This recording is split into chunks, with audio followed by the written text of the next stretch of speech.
Hello cinephiles, welcome to the 42nd episode of the Boys comic series, जहां हम cover करेंगे issue 63 से 65 को।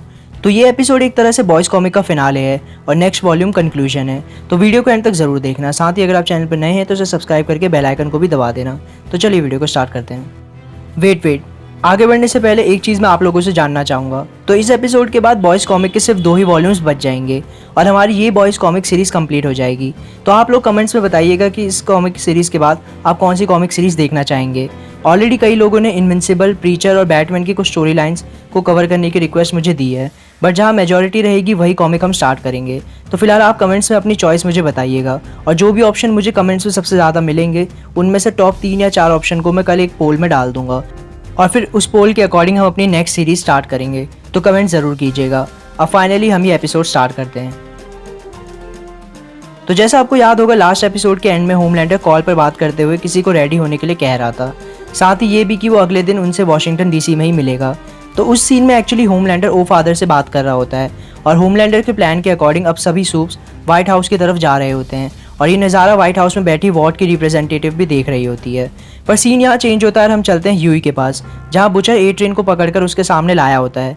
ह्यूई थोड़ा शॉक होकर बुचर से पूछता है, क्या हम इससे पूछताछ करने वाले हैं? बुचर जवाब देता है, वो तो मैं ऑलरेडी कर चुका हूँ, पर ये यूजलेस है। होमलैंडर कुछ बड़ा प्लान कर रहा है, पर इसे ये नहीं पता कि कब और कैसे। ये और डीप जैक की डेथ के बाद डर के मारे उसके प्लान से बाहर निकल गए। ह्यूई पूछता है, तुमने इसे पकड़ा कैसे? बुचर जवाब देता है, तुम्हें उससे क्या फ़र्क पड़ता है? मैंने तुम्हें ज्वाइन कराते वक्त तुमसे कहा था कि मैं तुम्हें रॉबिन की डेथ के बाद की रिकॉर्डिंग्स भी सुनाऊंगा, पर फिर मैं वो बात भूल गया, तो अब सुनो। और ऐसा कहते हुए बुचर उस दिन की रिकॉर्डिंग चालू करता है जब रॉबिन को मारने के बाद ए ट्रेन वापस 7 हेडक्वार्टर्स में जाता है। यहाँ ए ट्रेन जैक और होमलैंडर को रॉबिन की डेथ काफ़ी कैजुअल वे में बता रहा होता है, वो भी रॉबिन को काफ़ी डिसरिस्पेक्ट करते हुए, जिस पर होमलैंडर कहता है ये सब एक्चुअली वॉट की गलती है। वो एक्सपेक्ट करता है कि हम उनकी गलतियों को सही करें। कोई सीलेस सूप बागी बन जाता है और वो एक्सपेक्ट करते हैं कि इसमें किसी सिविलियन को नुकसान नहीं होगा। जिसके बाद जैक भी ए ट्रेन को सपोर्ट कर रहा होता है और एट दी एंड वो सब इस बात पर हंसने भी लग जाते हैं और ये सुनकर ह्यूई को बहुत गुस्सा आने लगता है। पर सीन चेंज होता है और हम चलते हैं वॉट के ऑफिस में, जहाँ फ्रेंची और फीमेल टीम टाइटैनिक पर टूट पड़ते हैं। टीम टाइटैनिक को समझ नहीं आता कि अचानक से ये कौन उनके पास आया है और इसी बीच में स्टिलवेल ब्रैडली का हाथ पकड़कर एलिवेटर की तरफ भागने की कोशिश कर रहा होता है। पर तभी फ्रेंची मजल टॉफ का गला काटकर एलिवेटर के बटन पर फेंक देता है और उसे खराब कर देता है। इसी बीच स्टार लाइक अपनी पावर बीम्स को छोड़ तो रही होती है, पर गलत डायरेक्शंस पर, जिस पर जिमी धवन उसे पकड़कर सही डायरेक्शन में बीम्स छोड़ने के लिए कहता है। वहीं कंट्री मामा फ्रेंची का गला पकड़ लेती है, पर इतने में भी फ्रेंची रेजिना डेंटाटा को मार देता है। वहीं किमी को अर्ल मुल्श से लड़ रही होती है और इस सब के बीच में गमचम सबसे पूछ रहा होता है कि किसी को गम चाहिए। बेसिकली गमचम बस यही करता है, वो बार बार सबसे ये पूछता है कि किसी को गम चाहिए। तो इस टीम में गमचम मेरा फेवरेट कैरेक्टर है। खैर, जिमी द वन की हेल्प से फाइनली स्टार लाइक का निशाना किसी पर लगता है और उसकी बीम से फ्रेंची का आधा हाथ कट जाता है, लेकिन फ्रेंची के हाथ के साथ कंट्री मामा की गर्दन भी उड़ जाती है और फीमेल टेंशन में आते हुए फ्रेंची की तरफ देखती है। पर सीन अभी के लिए चेंज होता है और हम चलते हैं वापस ह्यूई के पास। ह्यूई बुचर को रिकॉर्डिंग बंद करने के लिए कहता है और ए ट्रेन के मुंह से पट्टी हटाकर उसे बताने लगता है कि तुम्हारे लिए वो कुछ भी ना हो, पर मेरे लिए वो मेरी दुनिया थी। उसका नाम रॉबिन था और मैं उससे बहुत प्यार करता था और सब कुछ सही जा रहा था अगर तुमने वो सब ना किया होता तो। पर ए ट्रेन सॉरी बोलने की जगह या ये रियलाइज़ करने की जगह कि उसने क्या गलत किया है, सिर्फ ये बोलने में लगा होता है, मैं मरना नहीं चाहता हूँ। और ह्यूई ए ट्रेन को चुप होने के लिए कह रहा होता है, पर तभी बुचर कहता है, ह्यूई, मेरे एक्सपीरियंस में इन बातों का कोई फ़ायदा नहीं है। तुम इसे समझाने की कोशिश करते रहोगे पर ये कुछ समझने नहीं वाला। देखो, वो तुम्हें सुन भी नहीं रहा है। सबसे बढ़िया है कि तुम इसे ख़त्म करके आगे बढ़ो। पर सीन फिर चेंज होता है और हम चलते हैं 7 हेडक्वार्टर्स में, जहाँ एनी अपना सामान पैक करके 7 को छोड़कर जा रही होती है। यही क्वीन मेव भी आकर उससे पूछती है कि तुम 7 छोड़कर जा रही हो, जिस पर एनी हाँ कहती है और ये सुनकर अच्छा कहकर मेव वहाँ से जाने लगती है। पर एनी उसे रोक कर कहती है, तुमने एक बार ब्लैक नॉयर के अगेंस्ट मेरी हेल्प करी थी।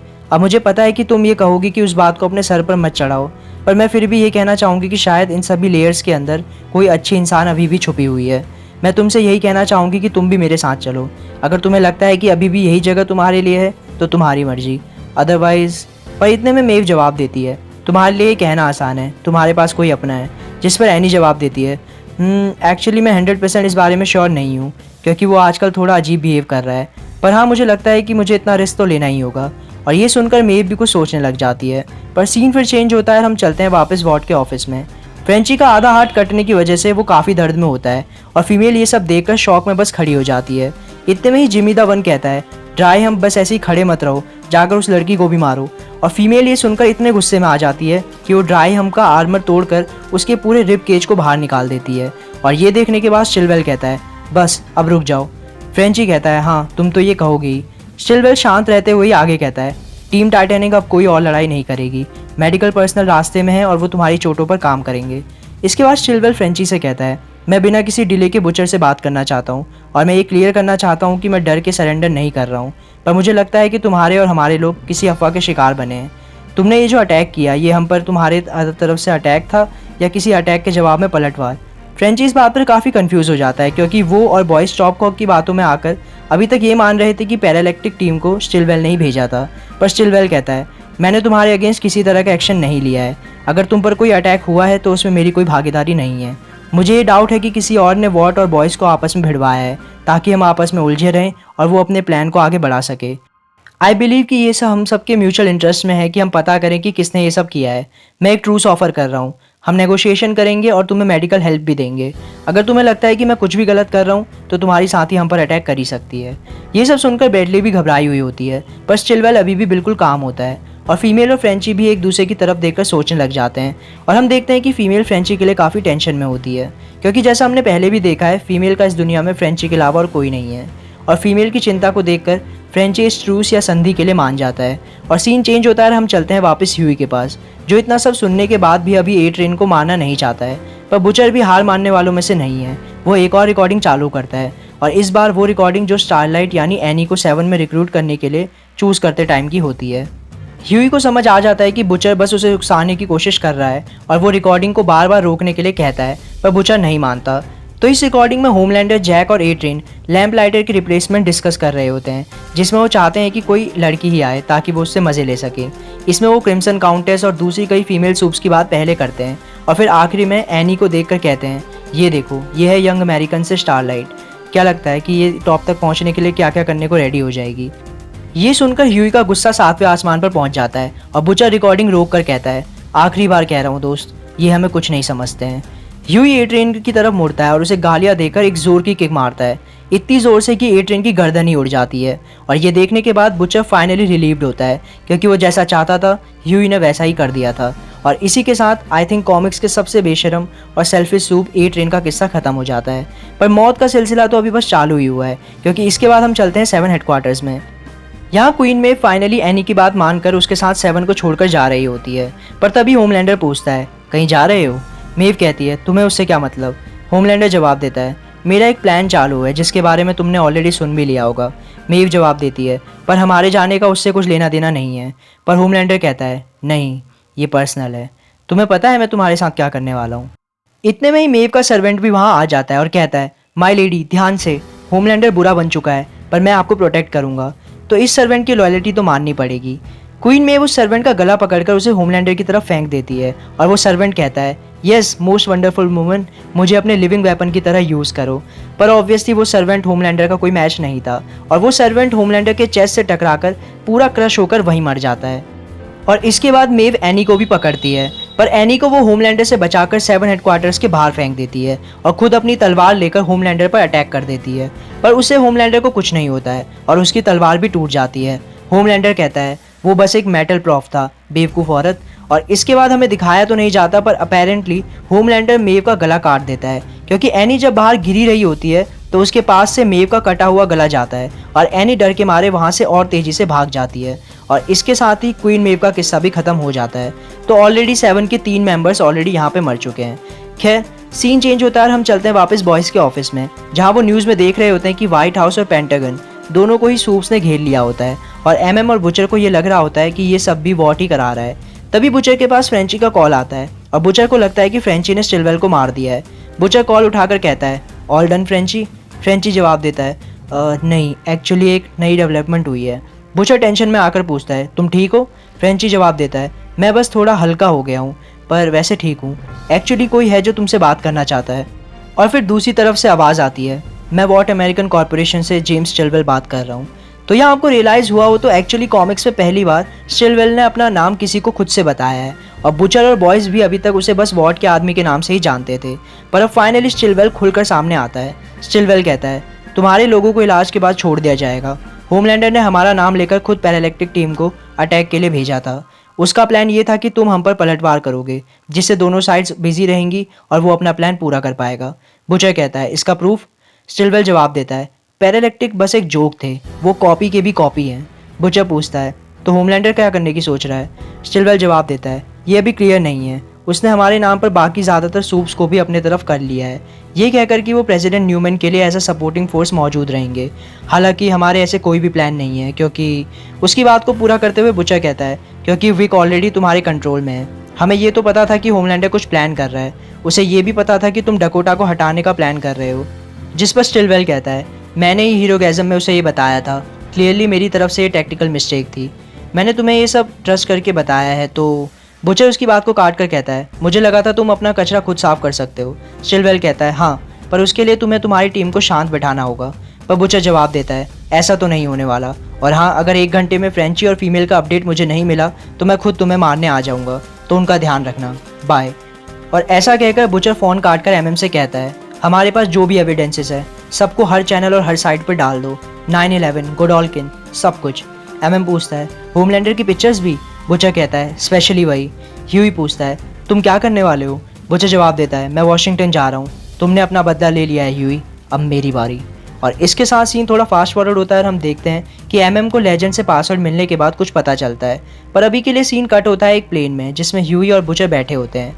बुचर रेनर से हालात का जायजा ले रहा होता है और इस बीच ह्यूई उन फोटोज़ और एविडेंसेस को देख रहा होता है जिसे बॉयज़ ऑलरेडी मीडिया और इंटरनेट पर थोड़ी देर पहले रिलीज़ कर चुके होते हैं। ह्यूई पूछता है, इनमें से आधों के बारे में तो मुझे आज से पहले पता भी नहीं था।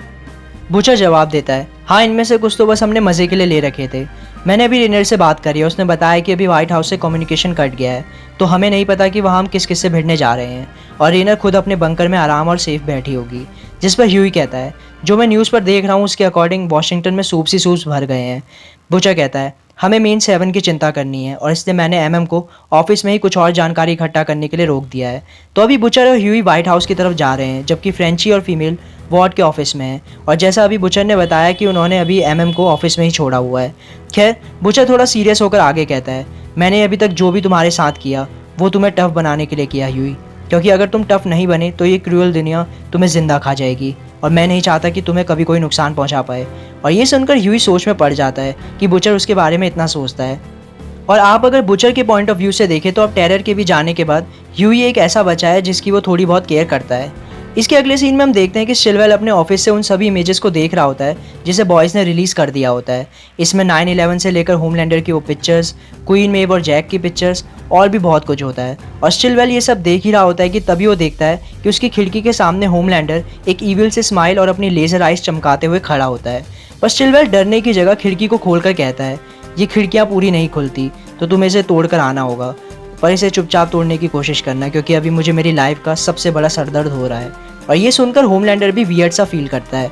पर सीन फिर चेंज होता है और हम देखते हैं कि बुचर के प्लान के अकॉर्डिंग एयरफोर्स सभी मिसाइल्स को बुचर के अकॉर्डिंग बताए गए सेंसर के साथ लोड कर रही होती है।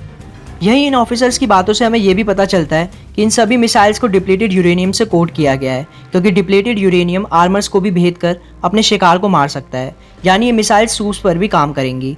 जिसके बाद हम वापस चलते हैं स्टिलवेल के ऑफिस में, जहाँ स्टिलवेल वापस अपनी चेयर में आकर बैठ गया होता है और होमलैंडर भी खिड़की तोड़कर अंदर आ जाता है। स्टिलवेल अपनी सिक्योरिटी को अंदर आने से मना कर देता है, जिस पर होमलैंडर कहता है, समझदार हो, वैसे भी वो मेरा कुछ नहीं बिगाड़ पाते। तो बुचर ने फाइनली सारे सबूत दुनिया को दिखा दिए।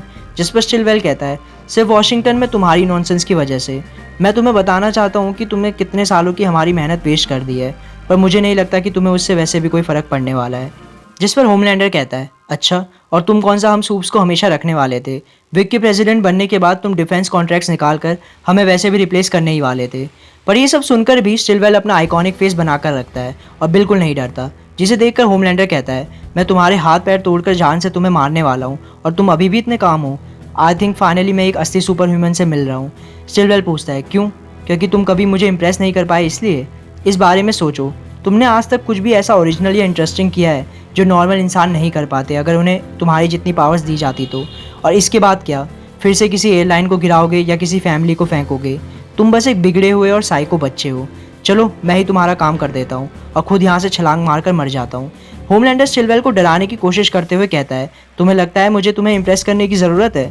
स्टिलवेल बस फ्रस्ट्रेट होता हुआ कहता है, ओह गॉड, इससे बढ़िया तुम मुझे मार ही दो। और होमलैंडर जब ये देखता है कि स्टिलवेल अभी भी उससे नहीं डर रहा, तो वो भी एक तरह से फ्रस्ट्रेट और डिसअपॉइंट होकर वहाँ से ये कहते हुए जाने लगता है, तुम देखना मैं आगे क्या करता हूँ। और ऐसा कहते हुए वो गुस्सा होकर स्टिलवेल को जिंदा छोड़कर वहाँ से चला जाता है। तो ये इंटरेक्शन काफ़ी इंटरेस्टिंग तो था ही, पर इस इंटरेक्शन से हमें स्टिलवेल के स्ट्रॉन्ग पर्सनैलिटी के बारे में भी पता चलता है। मतलब दुनिया का सबसे ताकतवर सूप तुम्हारी जान लेने आया था, पर तुमने उसे भी अपनी ज़िंदगी की सच्चाई बताकर उसे परेशान करके वहाँ से भगा दिया। खैर, सीन यहाँ चेंज होता है और हम चलते हैं व्हाइट हाउस में, जहाँ ओ फादर और बाकी कुछ और सूप्स व्हाइट हाउस की सिक्योरिटी को ख़त्म कर चुके होते हैं। और ओ फादर बाकी सूप से पेंटागन के इन्वेजन के बारे में पूछता है, जिस पर दूसरा सूप बताता है कि उसकी टीम का एक पार्ट अभी पेंटागन को भी घेर रहा है। अभी वो लोग ये बात कर ही रहे होते हैं कि तभी वहाँ मीडिया के कुछ लोग आ जाते हैं, जिनमें से एक ओ फादर से कुछ पूछने की कोशिश कर रहा होता है। पर ओ फादर उसकी बात को काट कर कहता है, ये एक डेंजरस एरिया है, आपको यहाँ से दूर रहना चाहिए, अभी भी हमने सभी थ्रेड्स को ख़त्म नहीं किया है। जिस पर वो मीडिया वाला, जिसे बॉयज़ के सब रिलीज़ करने के बाद सूप की सच्चाई पता चल चुकी है, ओ फादर से कहता है, आप अभी भी उसी स्टोरी पर अटके हैं। यहाँ आपको बता दूं कि ओ फादर और बाकी सूप्स बॉयज़ के सब कुछ रिलीज़ करने के पहले से ही यहाँ मौजूद हैं, और उन्हें अभी तक नहीं पता चला है कि उनकी सभी इन्फॉर्मेशंस लीक हो चुकी हैं। तो ओ फादर कंफ्यूज होकर कहता है, क्या मतलब? वो मीडिया पर्सन कहता है, आज के सभी रिविलेशंस में ये भी सामने आया है कि आप साइड की 12 टीम के मेंबर्स को सेक्सुअली हरास करते थे। इस बारे में आपका क्या कमेंट है? जिस पर ओ फादर गुस्सा होकर उस आदमी को एक ज़ोरदार तमाचा मारता है, और ये सब भी ऑब्वियसली मीडिया में लाइव दिख जाता है। और सीन चेंज होता है और हम देखते हैं कि अब बुचर और ह्यूई भी व्हाइट हाउस के सामने पहुंच चुके होते हैं, और यहाँ पर यूएस मरीन्स की भी एक बहुत बड़ी यूनिट आई हुई होती है, जिसे देखकर बुचर को अपने पुराने दिन याद आते हैं, क्योंकि बुचर भी एक मरीन रह चुका था। तभी उस यूनिट का कर्नल वहाँ आ जाता है, जो बुचर से कहता है, सर मुझे इंस्ट्रक्शन मिले हैं कि मैं ऑपरेशनल कंट्रोल आपको दे दूँ और आपके ऑर्डर्स का वेट करूँ। जिस पर बुचर ओके कहता है, और तभी हमें उस पूरी जगह का नज़ारा दिखता है। आसमान में सभी उड़ने वाले सूप्स बस तैयार खड़े होते हैं, पर अभी भी कुछ नहीं कर रहे होते। वहीं व्हाइट हाउस के सामने मरीन्स अपने हथियारों और टैंक्स के साथ तैयार खड़े होते हैं। बुचर पूछता है, तो वो क्या कर रहे हैं? जिस पर कर्नल कहता है, वो बस अपनी पोजीशन होल्ड करके खड़े हैं और हमें बस असेंबल होते हुए देख रहे हैं और कुछ नहीं। फिर बुचर पूछता है, होमलैंडर अभी तक आया है? जिस पर एक ऑफिसर कहता है, हाँ वो 20 मिनट पहले ही आ गया था और आकर सीधा ओवल ऑफिस में चला गया, तब से उसे किसी ने नहीं देखा है। फिर कर्नल भी बुचर से कहता है, यहाँ पर सिर्फ उड़ने वाले सूप्स को रखा गया है, बाकी पेंटागन में जो सूप्स हैं वो आप एक तरह से कह सकते हैं कि इनकी ग्राउंड फोर्स है, क्योंकि वहाँ उड़ने वाले सूप्स नहीं हैं। और पेंटागन की बात आई है तो क्या हम अपनी फोर्सेस को, पर बुचर कर्नल की बात को काट कर कहता है, नहीं हम अपनी फोर्सेस को इस टाइम डिवाइड नहीं कर सकते। जिस पर कर्नल भी कहता है, मुझे भी ऐसा ही फील हुआ है सर, कि आगे जो भी होगा वो यहीं से डिसाइड होगा। फिर बुचर एयर सपोर्ट के बारे में पूछता है, जिस पर कर्नल बताता है कि वो अपने वेपन्स के साथ रेडी हैं, पर वो सुबह होने का वेट करना चाहते हैं ताकि किसी तरह की सिविल कैजुअलिटीज़ ना आए। जिसके बाद वो सभी वहाँ रुककर सुबह होने का वेट करते हैं, और बीच में बुचर ह्यूई से कहता है, तुम्हें पता है ये सब किसे पसंद आता? मैलेरी को। फिर सीन फास्ट फॉरवर्ड होता है और हम देखते हैं कि सनराइज़ हो चुका होता है, और बुचर कर्नल को इंस्ट्रक्शंस देता है कि अपने टैंक्स और वेपन्स को लोड करके रखवा दो। और इसके बाद बुचर ह्यूई के पास जाकर कहता है, ठीक है ह्यूई, अब मुझे जाना होगा। ह्यूई पूछता है, कहाँ? जिस पर बुचर कहता है, मैं होमलैंडर के पास जा रहा हूँ। ह्यूई घबराकर पूछता है, अकेले? क्या तुम फ्रेंची फीमेल और एमएम का वेट नहीं करोगे? जिस पर बुचर कहता है, हम कभी भी सोल्जर्स नहीं थे ह्यूई, हम देखते, सुनते और इंटेल जमा करते थे, और सिर्फ उन लोगों पर ही अटैक करते थे जो हमें हरा नहीं सकते थे। मैं बॉयज़ को कभी भी किसी जंग के मैदान में नहीं भेजने वाला था। ह्यूई कहता है, पर फिर तुम खुद भी क्यों जा रहे हो? बुचर जवाब देता है, ये मेरी और होमलैंडर की ही लड़ाई थी, भूल गए? तुम अपना बदला ले चुके हो ह्यूई, अब मेरी बारी है। पर ह्यूई उसकी बात को नहीं मान रहा होता और ज़बरदस्ती बुचर के साथ जाने की कोशिश करता है। पर बुचर कर्नल से कहता है, अगर ये लड़का मेरे पीछे आने की कोशिश करे तो इसके घुटने पर गोली मार देना। और फिर ऐसा कहकर ह्यूई को बाय कहते हुए बुचर अपने क्रोबार के साथ होमलैंडर के पास फाइनल शोडाउन के लिए निकल जाता है। और सीन चेंज होता है और हम चलते हैं बॉयज़ के ऑफिस में, जहाँ एमएम बुचर को कॉल लगाने की कोशिश कर रहा होता है, पर कोई कॉल उठा नहीं रहा होता। इतने में ही वहाँ फ्रेंची और फीमेल वापस आ जाते हैं, और हम देखते हैं कि स्टिलवेल ने वादे के अकॉर्डिंग फ्रेंची का बेसिक इलाज करके उसे सही सलामत भेजा होता है। इतने में ही एमएम ह्यूई को कॉल करने लग जाता है, और ह्यूई कॉल उठा भी लेता है। ह्यूई शॉर्ट में वहाँ का सिनेरियो एमएम को समझाने की कोशिश करता है, जिसके बाद एमएम पूछता है, ब्लैक नॉयर कहाँ है? जिस पर ह्यूई कहता है, पता नहीं, यहाँ ऑलमोस्ट सभी सूप्स हैं, पर ब्लैक नॉयर तो यहाँ भी नहीं है। ये सभी सूप्स बस आसमान में रुके हुए हैं और बुचर को अंदर आते हुए देख रहे हैं, पर कुछ कर नहीं रहे। जिस पर एमएम बुचर को रोकने के लिए कहता है, पर ह्यूई बताता है कि वो नहीं रुकने वाला, और अब तो उसने अपना फ़ोन भी स्विच ऑफ कर दिया है। पर तुम ब्लैक नॉयर के बारे में क्यों पूछ रहे थे? एमएम कहता है, तो लेजेंड की मदद से मैं वॉर्ड के सिस्टम में गया और मैं सही था कि वो दूसरा कोड ब्लैक नॉयर के लिए ही था। मुझे लगता है ह्यूई की अभी तक हम गलत डायरेक्शन में देख रहे थे, क्योंकि मुझे लगता है ये सब कुछ ब्लैक नॉयर से ही जुड़ा है। बुचर को अंदर कोई सूप नहीं मिलने वाला, वहाँ वो किसी और ही चीज़ के अगेंस्ट खड़ा होगा। पर सीन यहाँ चेंज होता है और हम देखते हैं कि एयरफोर्स की एक यूनिट पूरी तैयारी के साथ व्हाइट हाउस की तरफ आ रही होती है। बीच में डिस्टर्ब करने के लिए सॉरी, पर अगर आपको वीडियो पसंद आ रहा हो तो इसे लाइक करके अपने दोस्तों के साथ शेयर भी कर देना। खैर, सीन फिर चेंज होता है और अब की बार हम चलते हैं व्हाइट हाउस के अंदर, जहां होमलैंडर प्रेसिडेंट की सीट पर हाथ में विक द वीप का कटा हुआ सर लेकर बैठा होता है और बुचर भी अब यहाँ पहुंच चुका होता है, जिसे देखकर होमलैंडर कहता है, देखो इसे, तो आफ्टर ऑल इसमें भी दिमाग तो था ही, देखो। और ऐसा कहते हुए वो कटा हुआ सर होमलैंडर बुचर की तरफ फेंकता है और बुचर उस सर में एक छेद देखकर होमलैंडर से पूछता है, इसके पीछे ये छेद कैसा है? जिस पर होमलैंडर ईविल से स्माइल देकर कहता है, तुम समझ ही गए होगे। तो बेसिकली होमलैंडर ने विक द वीप के कटे हुए सर में भी अपना बैंगन दे दिया होता है और इससे हमें दिखता है कि अब होमलैंडर पागलपन की सभी हदें पार कर चुका है। बुचर उस सर को फेंक कर कहता है, इम्प्रेसिव स्टफ, जिस पर होमलैंडर, जो अभी अभी स्टिलवेल से इसी बारे में इतनी डांट खाकर आया होता है, उठकर चिल्लाते हुए कहता है, मैं किसी को इम्प्रेस करने की कोशिश नहीं कर रहा हूँ, मुझे ज़रूरत ही नहीं है, ये दुनिया मेरी है और ये लोग, तुम और वॉट, ये सब मेरे लिए खिलौने हैं। ये सब मैंने अपने लिए ना किया है, ना कि वॉट के लिए, क्योंकि मैं ऐसा कर सकता हूँ और कोई मुझे नहीं रोक सकता। जिस पर बुचर कहता है, लोग तुम्हारे खिलौने नहीं हैं, खास करके उनमें से एक तो बिल्कुल इसकी अपोजिट थी। जिस पर होमलैंडर कहता है, अब हम काम की बात पर जा रहे हैं ना, तुम्हारी वाइफ। और हम देखते हैं ये सब साइड में खड़ा होकर ब्लैक नॉयर चुपचाप देख रहा होता है। पर सीन अभी के लिए चेंज होता है और हम वापस चलते हैं एमएम और ह्यूई के कॉल पर, जहाँ एमएम एक तरह से होमलैंडर की ओरिजिन हमें बताता है। तो एमएम कहता है, होमलैंडर स्टॉर्मफ्रंट के डीएनए से बना था। स्टॉर्मफ्रंट को 1930s में कंपाउंड भी दिया गया था जब वो एक बच्चा था, जिसके बाद वॉगलबॉम उसे जर्मनी से अपने साथ ले आया था और उसे वॉट के हवाले कर दिया था। वो खुद भी एक स्ट्रॉन्ग सूप था, पर होमलैंडर उससे भी सुपीरियर निकला। स्टॉर्मफ्रंट के डीएनए के साथ कंपाउंड भी मिलाया गया और उसे एक औरत में फर्टिलाइज करवाया गया, लेकिन उसे अंडरग्राउंड ही रखा गया, एक न्यूक्लियर बॉम्ब को रेडी रखते हुए कि अगर कुछ भी गलत हुआ तो वो होमलैंडर को ख़त्म कर देंगे। उसका बर्थ ही अपने आप में खतरनाक था। और यहाँ हम देखते हैं कि होमलैंडर अपने पैदा होने के साथ ही अपनी माँ को मार देता है, कुछ उसी स्टाइल में जैसे हमने बेका को मरते हुए देखा था। और यही नहीं, वो यहाँ मौजूद कई डॉक्टर्स को भी जान से मार देता है। एमएम आगे कहता है, पर वॉट को लगा कि वो अभी बस एक बच्चा है और उसके पास अपनी पावर्स का कोई कंट्रोल नहीं है, तो उन्होंने होमलैंडर को जिंदा रखा। पर उन्हें ये भी रियलाइज़ हुआ कि उन्हें होमलैंडर को कंट्रोल करने के लिए कुछ तो इंतज़ाम रखना ही होगा।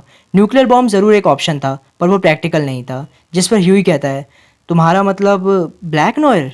एमएम कहता है, तो उन्होंने और डीएनए लिया और एक बेटर, स्ट्रॉन्गर और ज़्यादा कंट्रोल सूप इस बार बनाया, जो था ब्लैक नॉयर। इसके बाद उन्होंने मैराथन, मेव, डीप, इन सबको भी बनाया और उनकी एक टीम बना दी। होमलैंडर खुश था क्योंकि वो इस टीम का इंचार्ज था। वॉट खुश थी क्योंकि उनका एक जीता जागता हथियार अपने टारगेट के पास ही था। ब्लैक नॉयर भी खुश था क्योंकि उसे जब भी परमिशन मिलती वो अपना काम कर सकता था। और मैं यहाँ तुम्हें याद दिला दूँ कि ब्लैक नॉयर के एग्जिस्ट करने का एकमात्र रीज़न यही था कि वो टाइम आने पर होमलैंडर को ख़त्म करे। यूं ही पूछता है, तो वॉट ने अब ब्लैक नॉयर को भेज दिया होगा? जिस पर एमएम कहता है, ये इतना सिंपल नहीं है। पर एमएम के आगे कुछ कहने से पहले हम वापस चलते हैं बुचर और होमलैंडर के पास। होमलैंडर कहता है, मुझे तुम्हारी वाइफ के बारे में कुछ भी याद नहीं है। मैं गेस करके ये कह सकता हूँ कि ये एक रेप एंड मर्डर का केस होगा, बट ऑनेस्टली मुझे कुछ भी याद नहीं आ रहा। और ये टिपिकल है क्योंकि मुझे कुछ इंसिडेंट्स याद हैं, कुछ नहीं। वो एयरप्लेन, बिलीव के बाद वो फैमिली, ये सब मुझे याद है। और तुम्हारी वाइफ, वो पिक्चर जिसमें मैं अजीब चीज़ें कर रहा हूँ, वो सब मुझे याद नहीं, बल्कि उन्हें देखकर मैं खुद शॉक में था। पर थैंक्स उस सब को यूट्यूब पर डालने के लिए। अब मुझे अपने आप को रोकने की ज़रूरत नहीं है। पर बुचर को लगता है कि होमलैंडर बेका के बारे में ना याद होने की बात से बस उसे पागल बनाने की कोशिश कर रहा है। पर होमलैंडर जवाब देता है, मैं तुम्हें बस देखकर तुम्हें आधे में काट सकता हूँ, मुझे तुमसे झूठ बोलने की क्या ज़रूरत। और ऐसा कहते हुए वो ज़ोर ज़ोर से हंसने लग जाता है। होमलैंडर को इस तरह से अपनी वाइफ का मजाक बनाता हुआ देखकर बुचर गुस्से में आकर उसे अपने क्रोबार से मारने वाला होता है। पर तभी उन्हें पीछे से ब्लैक नॉयर के हंसने की आवाज़ आती है। बुचर रुक जाता है और होमलैंडर भी मुड़कर पूछता है, तुम यहाँ क्या कर रहे हो? और हम वापस चलते हैं एमएम और ह्यूई के पास। एमएम बताता है, टाइम बीतता गया और वॉट को बहुत फ़ायदा हुआ। होमलैंडर भी सही से बिहेव कर रहा था और सबको इस बात से रिलीफ हुआ। ब्लैक नॉयर अब बैकग्राउंड में चला गया। वो ज़्यादा कुछ बोलता नहीं था, ना ज़्यादा कुछ करता था, बस हमेशा होमलैंडर के आसपास घूमता रहता था। और होमलैंडर को भी ये बात अच्छी लगती थी कि कोई हमेशा उसके साथ रहता है और उसकी जैसी चीज़ें करता है। होमलैंडर को पता ही नहीं था कि ब्लैक नॉयर का पर्पस क्या है। यूँ ही पूछता है, पर इन चीज़ों का अभी के हालात से क्या लेना देना है? एमएम बताता है, हाँ उसी पर आ रहा हूँ।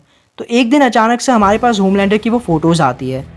हमें नहीं पता कि उसे किसने भेजा था, पर हम ये मेक श्योर करते हैं कि ये फ़ोटोज़ होमलैंडर और वॉट को अगले दिन ही दिखे, ताकि उन्हें पता चले कि उन्हें अपनी लिमिट में रहना है और ब्लैक नॉयर को वहाँ मौका मिल जाता अपना काम करने का। जिस पर ह्यूई पूछता है, तो उन्होंने होमलैंडर को क्यों नहीं ख़त्म किया उस टाइम? एमएम जवाब देता है, पैसा। होमलैंडर उनका मेन एसेट है, उन्होंने उस इंसिडेंट को उस टाइम के लिए ढक दिया। उसके अलावा ब्लैक नॉयर की फाइल्स में भी ज़्यादा कोई इन्फॉर्मेशन नहीं थी और इसलिए हमें उसके बारे में कुछ ज़्यादा पता भी नहीं चलता।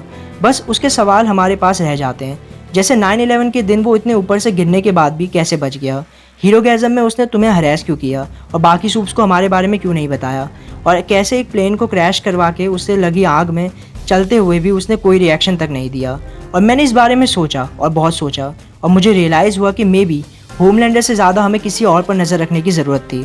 पर ह्यूई कहता है नहीं, पर होमलैंडर ने तो स्टार्टिंग से ही बहुत बुरी चीज़ें करी हैं। जिस पर एमएम कहता है नहीं, एक बार सोच कर देखो, होमलैंडर उस टाइम पर बस एक बच्चा था, वो भी ढेर सारी पावर्स और बिना किसी सुपरविजन के।